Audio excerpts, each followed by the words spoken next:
The discussion that we're involved with now is a reflection on what is the relationship between law and Christian ethics.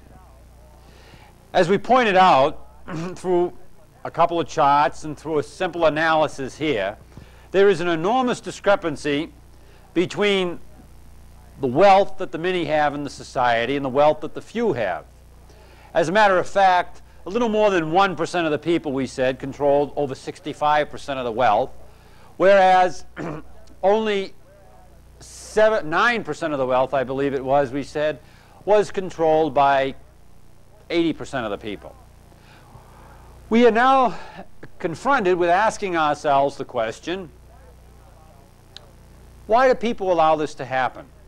And it reminds me of the story that what takes place in Las Vegas occasionally, there is a bit of theatrics.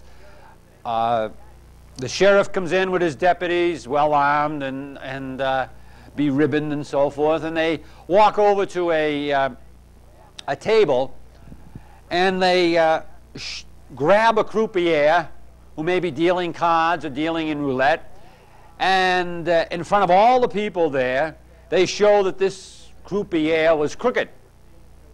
And then they proceed to take him away. And of course, word passes around the gambling halls in Las Vegas that they arrested a crooked croupier. And everyone says, ah, that's why I was losing. There was a crooked croupier. And everyone says, ah, that's why the country is going down the drain. There's a crooked judge, or a crooked legislator, or a crooked president. It's not so. People lose in Las Vegas because they have to lose. The rules of the game are so constructed that if anyone plays long enough, they have to lose. And to play a game, like some forms of blackjack, inconsistent with the rules, is simply illegal. You can't do it. People lose in Las Vegas because the rules of the game are structured against them. 70% of the people live on less than 2% of the land. 1.2% of the people have 65% of the wealth, because that's the way the rules of the game are constructed. Except when we're dealing with governments, the rules of the game are backed by violence. The rules of the game, law is backed by violence. It has to be, or it's not law. Now, we don't normally teach this in school, but that's the facts. That's the fact of the matter. What, may we ask, is the Christian's place in relationship to the phenomenon of law once it is realized that legislators, to a large extent, are bought and paid for and represent special interest groups? Number two, they are not acting consistent with the common good, but they are making rules and regulations consistent with the sustaining, the maintenance, and the increasing, in some instances, of the wealth of those interests that they represent.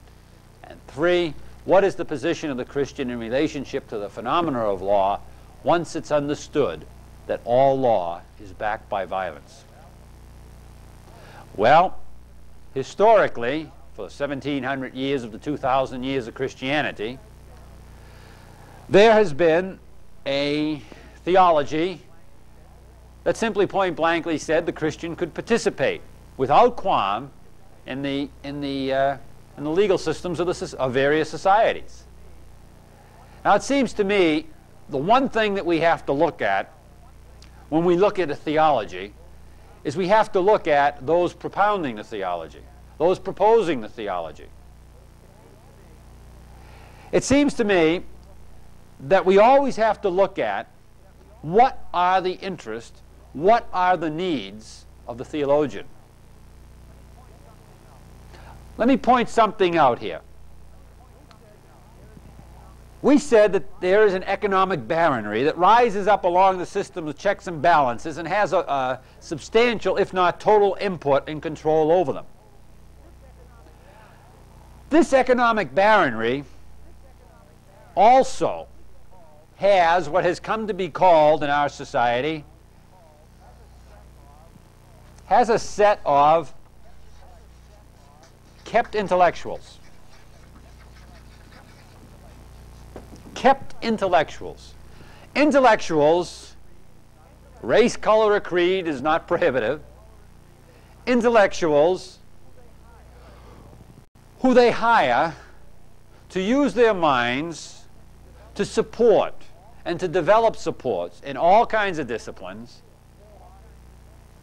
for the continued sustaining and incrementing of their wealth. Let me give you an example. I suppose one of the prime examples of a kept intellectual in our society is Daniel Moynihan. You remember back in 1970 he wrote a paper entitled The Benign Neglect of the Poor paper. Now in the paper Moynihan simply said something to the effect, the poor are not appreciating what we're doing for them, let's cut back and let's neglect them, and then they will appreciate in the future what we do for them. Well, of course the paper was to serve as kind of a white paper under the mantle of which to dismantle 6 or 7 years of a war on poverty program, of social service programs.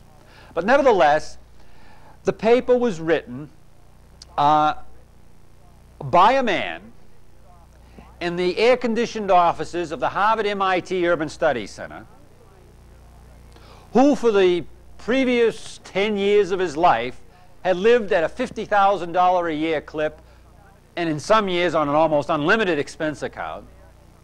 And he sat there in these beautiful offices on one side of the Charles River writing about the benign neglect of the poor as a policy of government, or it should be a policy of government. I suggest you just do one thing. Take Daniel Moynihan, move him and his family from those beautiful air-conditioned offices and surroundings of Harvard and MIT to the other side of the Charles River, 10 minutes to Roxbury, where there are 600,000 rats, an uncounted trillion of cockroaches, where people are stacked on top of each other in 5- and 6-story tenements, just feet apart, for mile after mile after mile, where crime and drugs and alcoholism are just the day-in, day-out fare of people,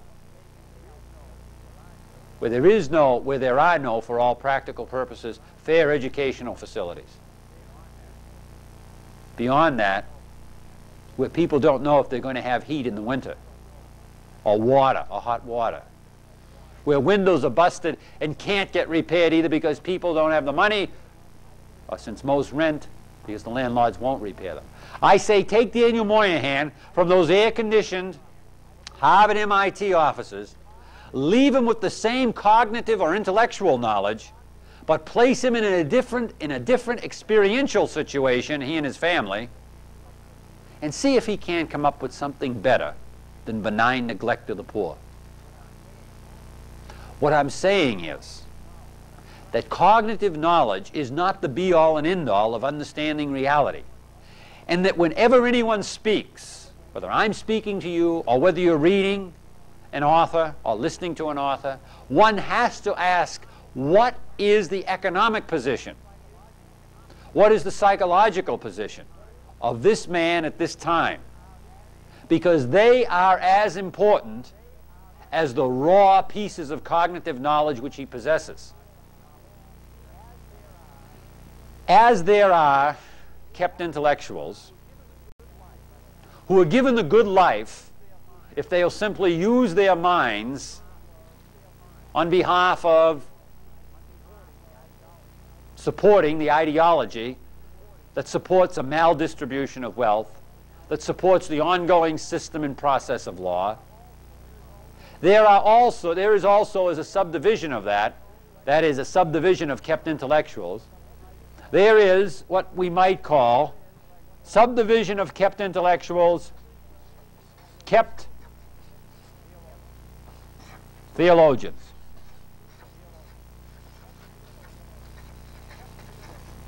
The kept theologian.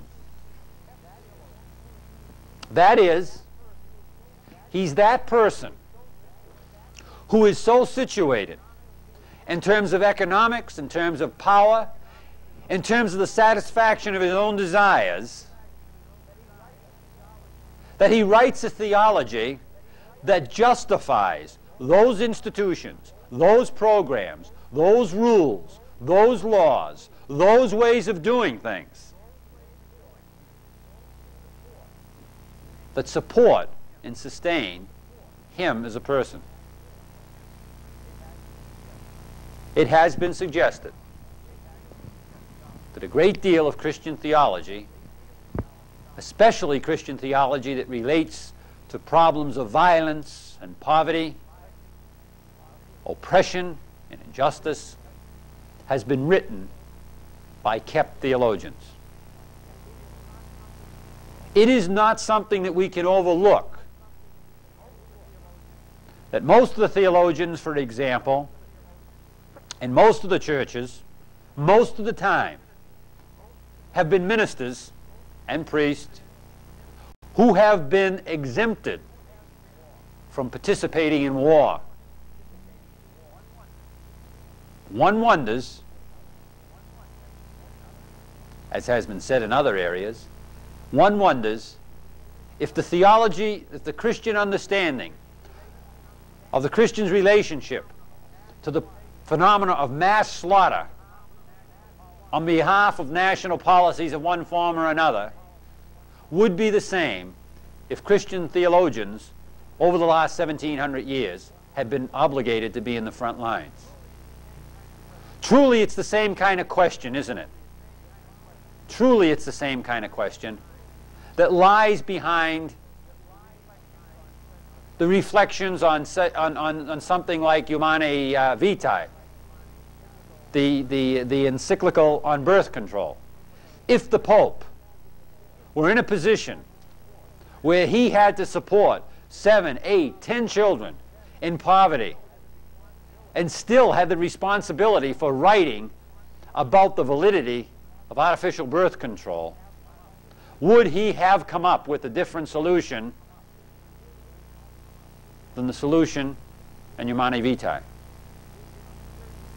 Would his experiential, existential situation have given him insights into the problem, into the truth of the matter, that he simply cannot get and could not possibly get living in a palace? That Daniel Moynihan could not and cannot possibly get living in air-conditioned offices. The point in raising all this is that it is clear that something is drastically out of kilt with the Christian's understanding of the Christian's relationship to the problem of violence. What we are going to do here, and what we are doing here, is we're going to examine various dimensions of that problem in the hope of giving some direction on how Christians might begin to understand what truly is their place, what truly Jesus was saying. A number of years ago, Dan Berrigan was at Boston College speaking, and Boston College happened to be the place where Robert Drinan was dean of the law school, who is now a congressman. And Dan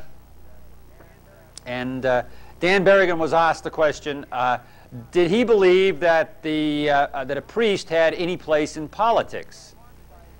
And he responded by saying something like, I would not want to limit my answer to a priest. I'd like to talk about Christians having any place in electoral politics. And he said, any Christian that thinks that he can engage in serious electoral politics in this society, in the Democratic or Republican parties, either doesn't know what electoral politics is in this society, or doesn't know what it means to be a Christian. He said the normal place for the Christian, politically, is to be an outlaw. Now, of course, these kinds of statements, simply taken at face value, for most Christians, most of the time, simply do not make any sense. Why? Because there's been a whole justification that has gone on literally for a millennia, that the normal place for the Christian is to obey the law. The normal place for the Christian is to be in the system of things, going along with the law, whoever may proclaim it, and whatever that may be, even up to the point of mass slaughter of other Christians.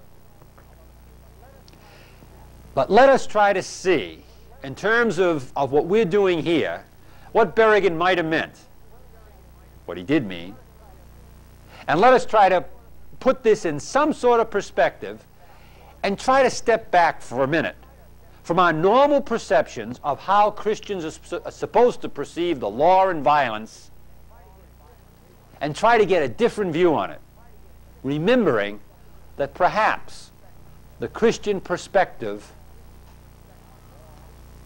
on law, on violence, on war, on nonviolence could be terribly colored by the fact that those people with the primary responsibility for proclaiming what Jesus' teaching was to a Christianity that for the most part was mostly illiterate most of the time of its existence, had a vested interest in proclaiming something other than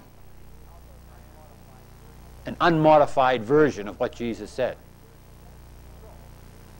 So, with that kind of preparation, let's consider the phenomena that all law is based in violence.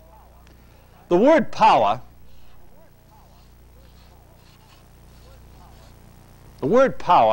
is defined by Bertrand Russell as simply the capacity to make change, the capacity to produce change.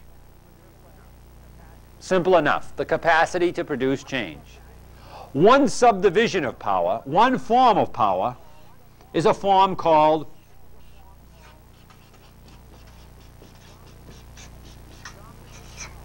dominative power. Dominative power.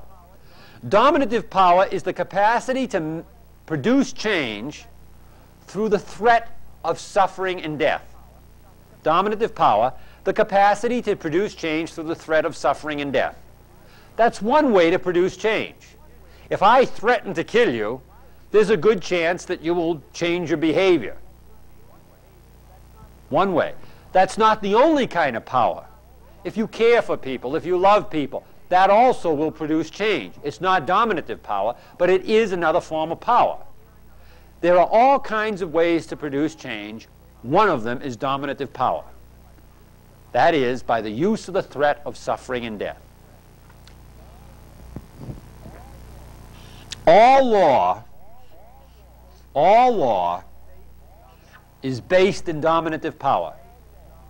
All law is backed by the threat of suffering and death. Either you obey it or else. Saying it another way, all law, and far more biblically, all law is based in fear. All law is based in fear. Laws are backed by that human dynamic called fear. People obey them because they fear not to obey them. And that's the way they're structured, and that's what the name of the game is all about. Coercion, fear, the use of the threat of suffering or death, capital punishment, in order to make people behave, act, speak, and even think in a certain way. All law is based in dominative power. Now, this raises certain very concrete and definite problems. Why? Because it seems from the New Testament that Jesus explicitly and specifically rejected dominative power, domination, as a means for carrying out his mission. He explicitly excluded it as a form of power available to those who wanted to follow him.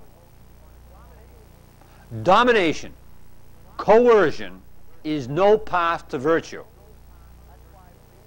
That's why I believe it's St. Thomas who says, imposed virtue is vice. If I impose virtue on someone, they are not being virtuous. They are simply acting out of fear. It's the difference, for example, between the Good Samaritan, who's going down the road, sees a man who's injured, has compassion on him, sees that he's suffering and he's a man like himself, goes over and he helps him, takes care of him. Versus, for example, in Mussolini's Italy, where not to help a fellow Italian who was hurt was a crime, punishable by some form of suffering, imprisonment, fine, and so forth. Now you can imagine a man walking down the streets in 1942 in Italy, sees a fellow Italian hurt, looks at him and says, to heck with him. Starts to walk away and says, maybe someone's looking. Maybe if I don't help him, what will happen is I'll be arrested, thrown in jail. Maybe this is set up. Or maybe he'll tell someone. He begins to fear. And he says, well, I'll help him. I'll do it. To heck with it. I'll just do it. I don't want to, but I fear not to do it. Is that virtue? It's raw fear. Someone's holding a gun to his head. Someone's using compulsion in order to get a certain kind of behavior. There's no virtue in that. There's no love in that. When Jesus recommends that love is to be the center of his moral revolution, that necessarily means that coercion, the use of fear, cannot be employed. Why? Because in order to love or to engage in virtue of any kind, you have to be free. The only kind of love is free love. There is no other kind of love. Love that's coerced, love that's bought with money, love that people perform is not, because they fear not to perform it, is not love. It's simply acting out of fear. Now we'll talk about this whole business of domination in the New Testament and Jesus' rejection of it a little bit later. But the point that I want to make is law is based in dominative power. And the question, the serious question is, how can Christians engage in a process that absolutely and positively requires the use of a means that their founder explicitly rejected?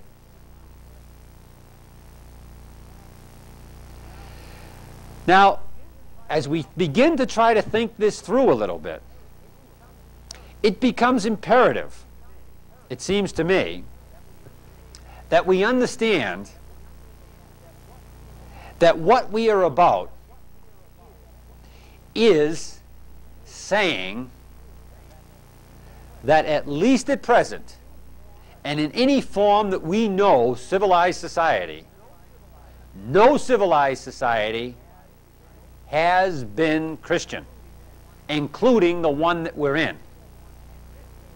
And if we are going to participate in it as Christians, we are going to have to participate in it in a way that is outside the normal channels by which people participate.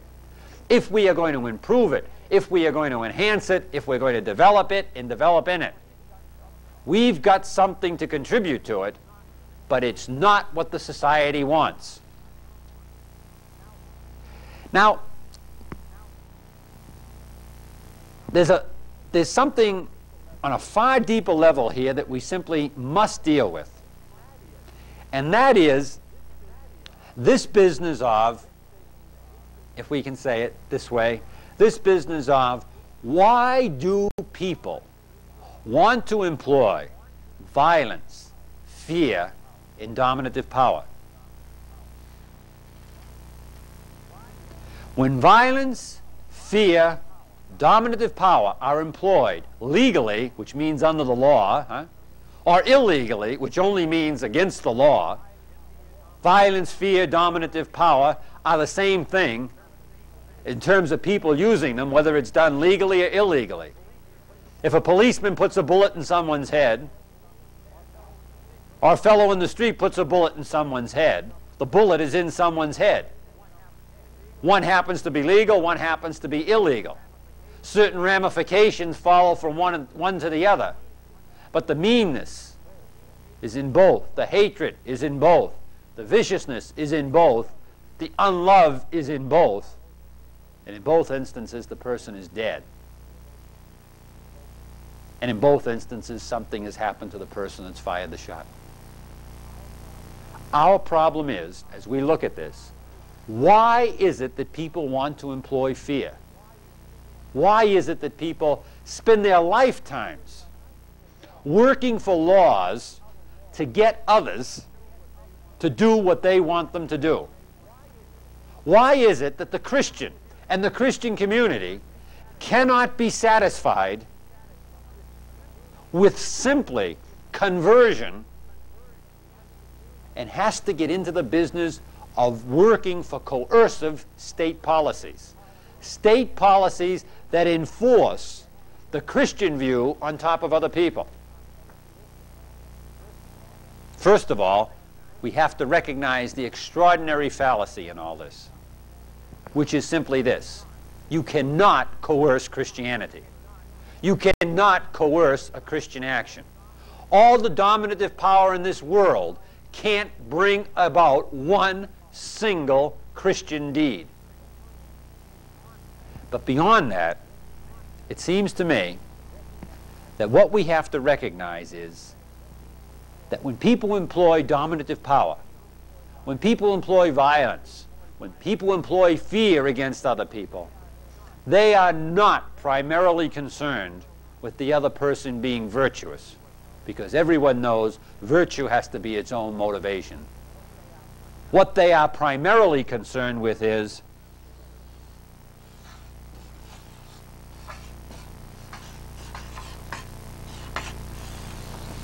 their own survival in one form or another. Survival is the name of the game when dominative power, threat, and suffering are imposed or threatened to be imposed on top of people. Now, John L. McKenzie, Catholic biblical scholar of some renown, makes this analysis. He says that we have here two kinds of ethics. We have the Christian ethic, and we have what he calls the rational or reasonable ethic. He says they are two separate ethical stances, and that the Christian ethic is not the rational ethic. He says all rational ethics have as their first and their primary motivation, all rational ethics have as their first and primary motivation survival. When survival is threatened, all other values simply fall by the wayside. What would have been murder, arson, rape, robbery, lying, which would have been vices, become noble when survival is threatened. In the Christian ethic, The single highest value is not survival. The single highest value is agape, or service, if you will. Another way of saying service to suffering humanity. Those are two distinct priorities. Depending upon where you start, you're going to get a different value system flowing from them. Survival and service are two totally different approaches, fundamental approaches, to human motivation, to human existence.